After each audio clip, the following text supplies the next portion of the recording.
Good. Okay, hi. If you haven't looked up, just look up. I keep thinking that craft is going to take off from the ceiling and go away. It's a wonderful venue. You're not the usual sort of audience for me because I'm an academic and I'm used to talking to other academics. And academics are not very good at heckling. And I'm interested to see whether you lot are better at heckling than academics are. So do feel free to interrupt and butt in and ask questions and cajole or whatever as we go along, because it'll be much more fun that way. Have I turned this thing on? No, I haven't really. Let's go for it.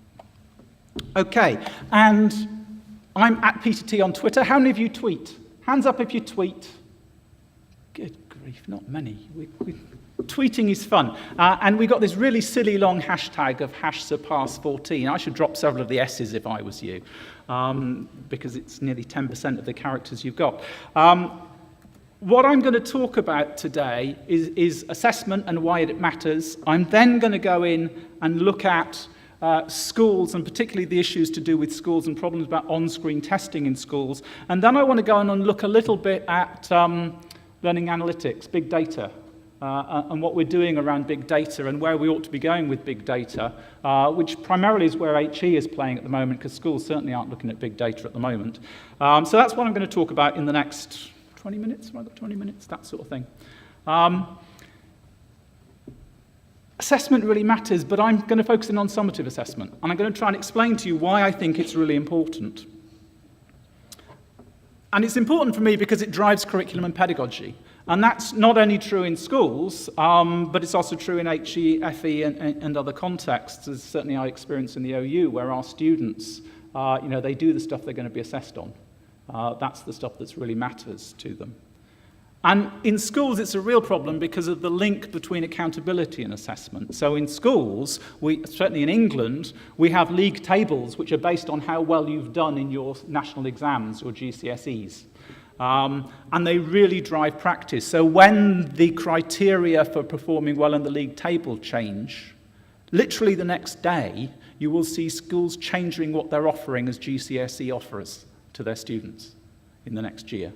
So it really is a huge driver of performance and practice in schools. And we see this all over the place. I'm going to show you a little video. Teachers teach to the test and they're criticized for doing it. Let's see if we can get this video to work. Go on to sleep now, third grader of mine. The test is tomorrow, but you'll do just fine. It's reading and math, forget all the rest. You don't need to know what is not on the test. Each box that you mark on each test that you take, remember your teachers, their jobs are at stake. Your score is their score, but don't get all stressed. They'd never teach anything not on the test. The school board is faced with no child left behind. With rules but no funding, they're caught in a bind. So music and art and the things you love best are not in your school, 'cause they're not on the test. Sleep, sleep, and as you progress, you'll learn there's a lot that is not on the test. Debate is a skill that is useful to know, unless you're in Congress or talk radio, where shouting and spouting and spewing are blessed. 'Cause rational discourse was not on the test. Thinking's important, it's good to know how, and someday you'll learn to, but some days not now. Go on to sleep now, you need your rest. Don't think about thinking, it's not on the test.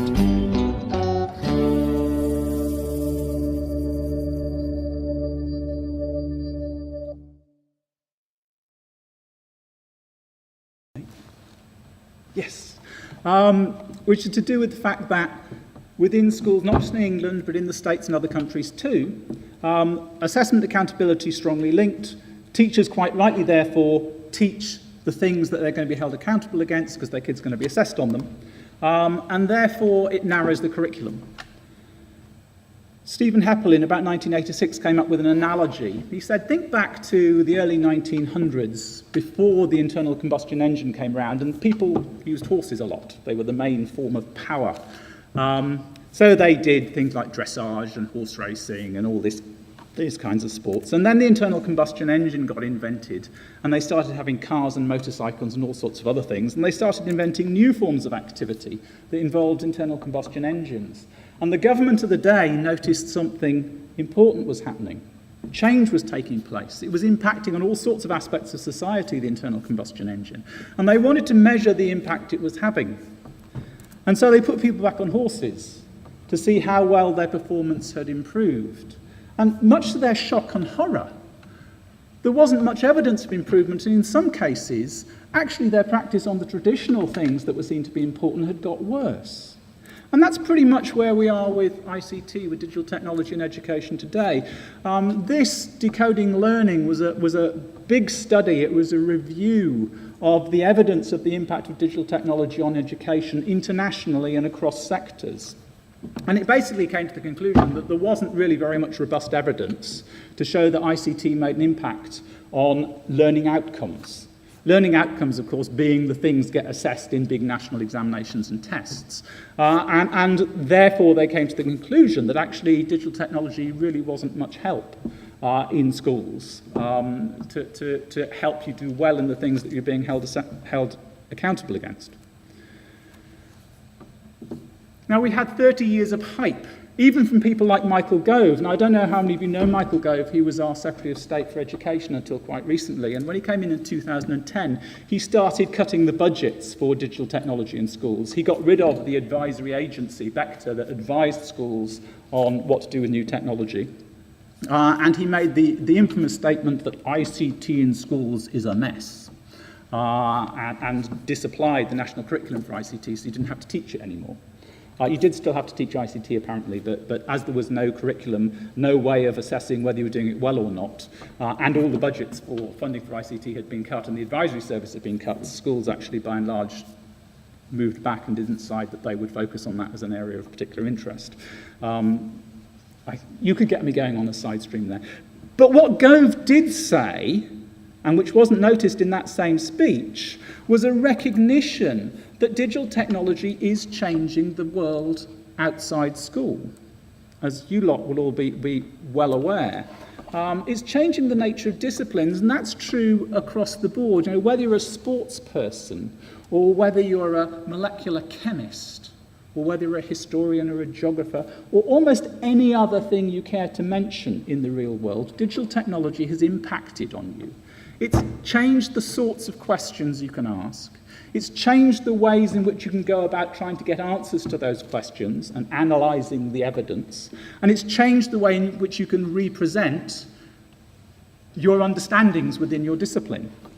And I have this kind of naive view that subjects in schools should be in some way related to the disciplines outside school. So if you're teaching chemistry in school, it should in some way reflect chemistry outside school.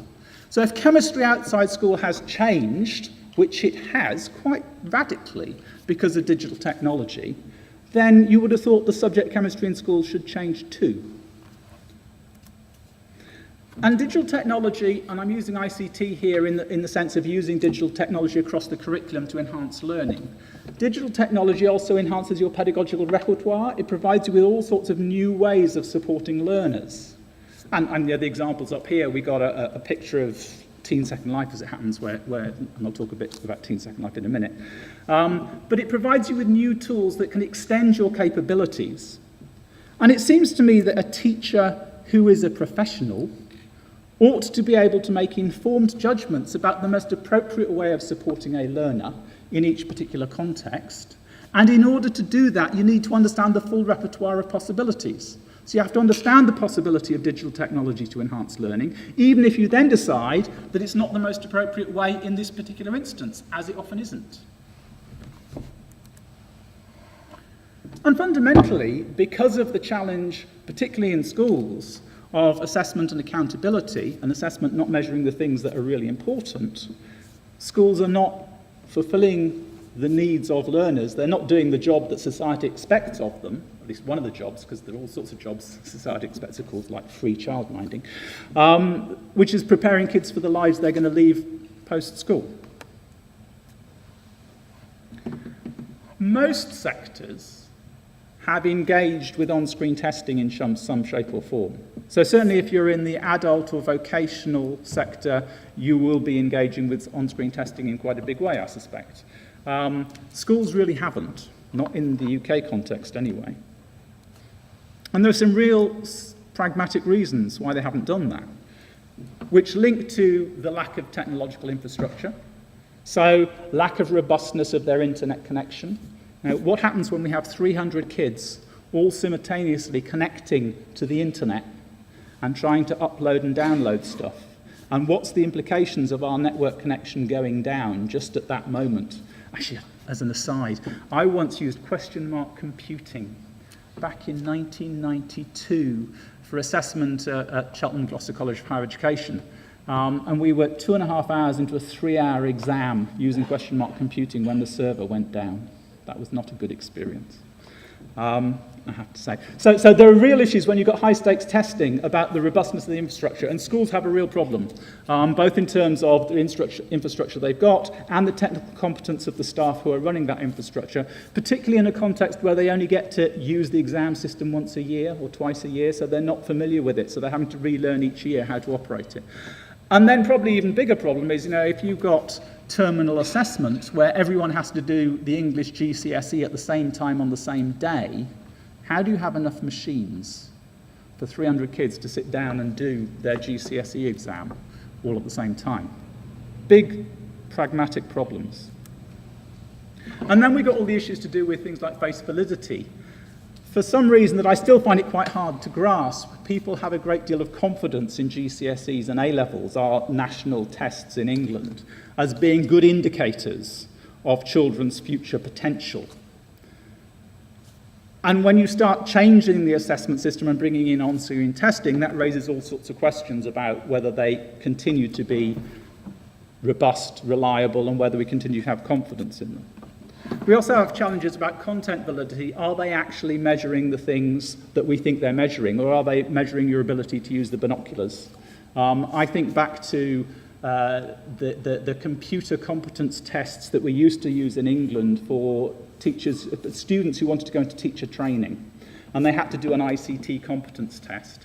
And the very first instance of that, what it was testing was your ability to use the testing software, not your ability to use Word or Excel or the other tools that the software claimed to be assessing you on. And then the real killer is about ecological validity. Is it measuring the things that we think are really important?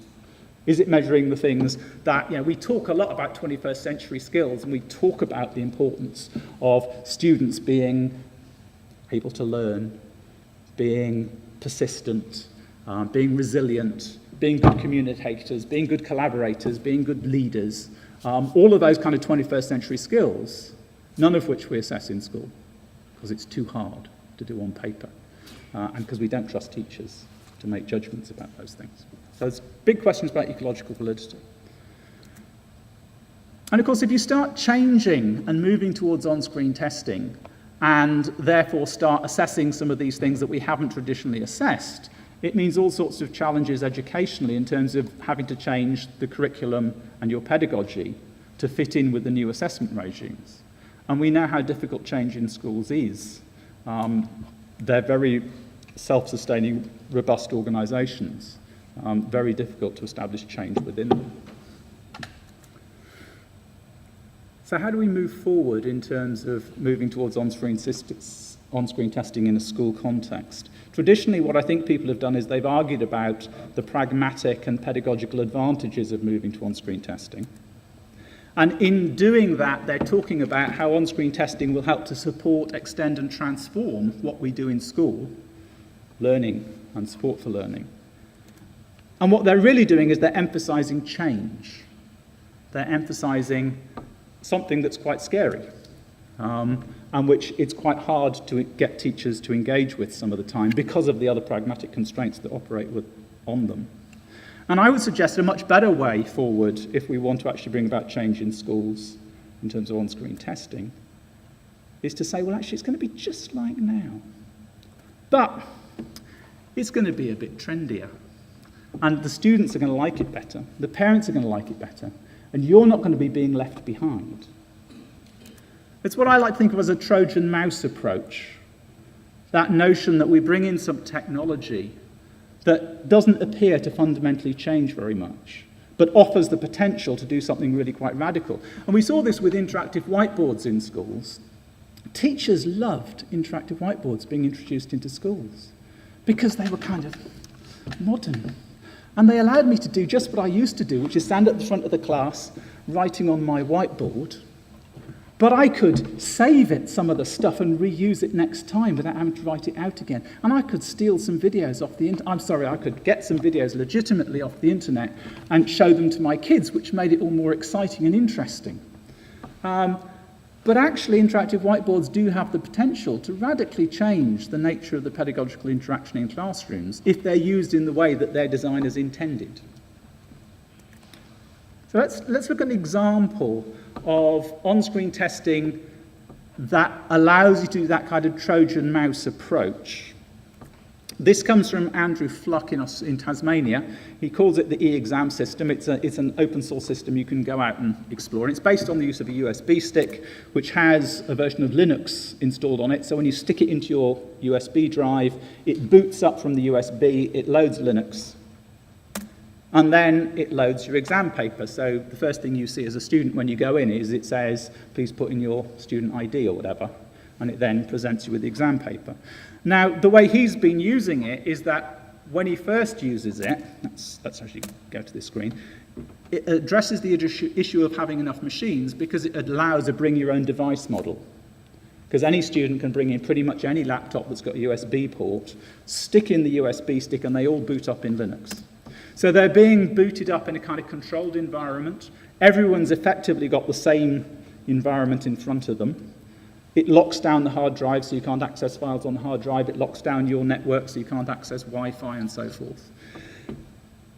It doesn't rely on the school infrastructure because you're not having to connect to the network or the school servers or any of those sorts of things.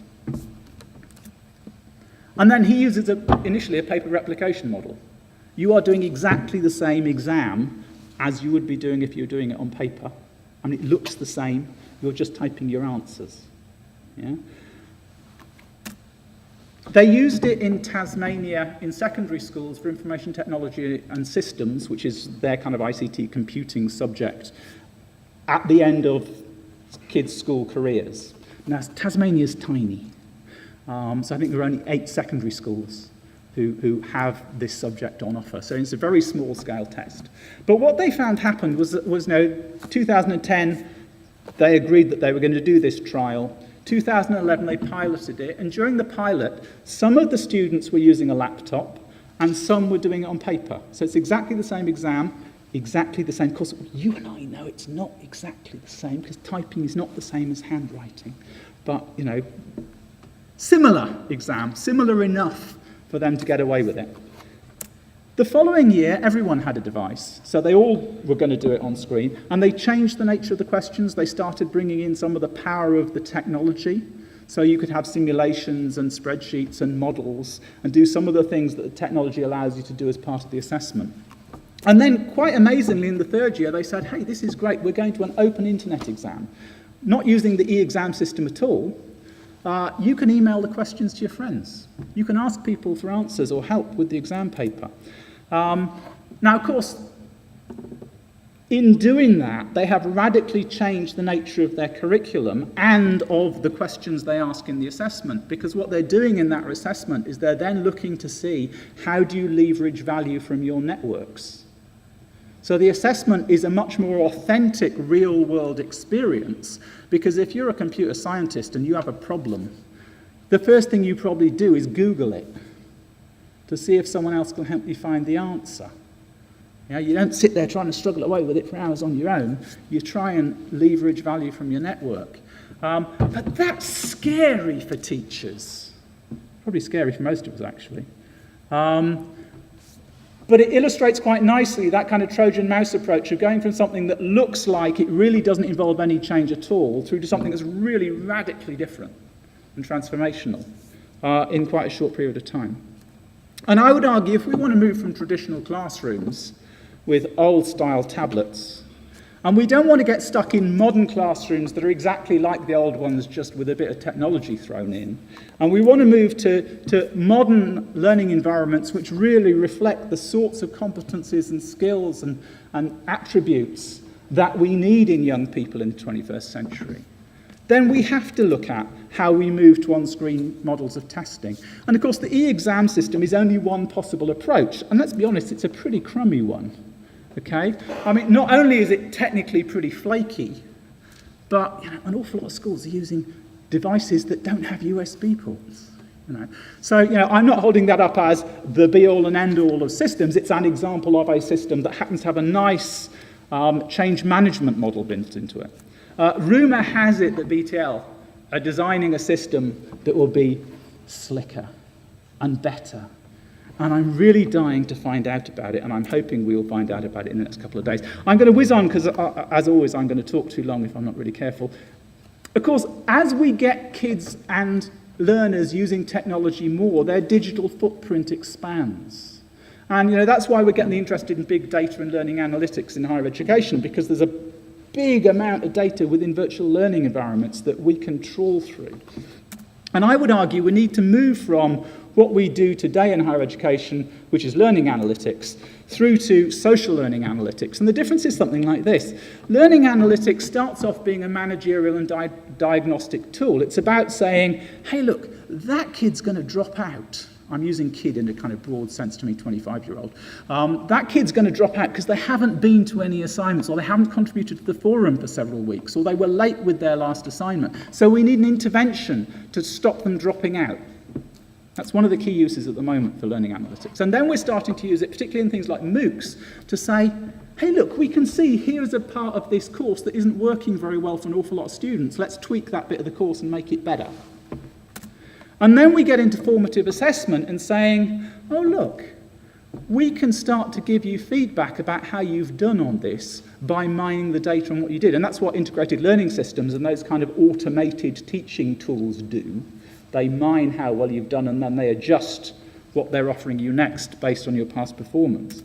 But what I want to see us do is get the data to tell us in a summative way about the competencies that students have got. So we can move away from separate assessment to assessment actually, summative assessment actually being integrated into the activity you're engaged with. And in danger of getting shouted at for being really over time, I played on a project called the Scone Park Programme, 2006 to 2008. We brought in 350 13 to 65-year-olds into Teen Second Life to give them a lived experience of radically different forms of support for learning.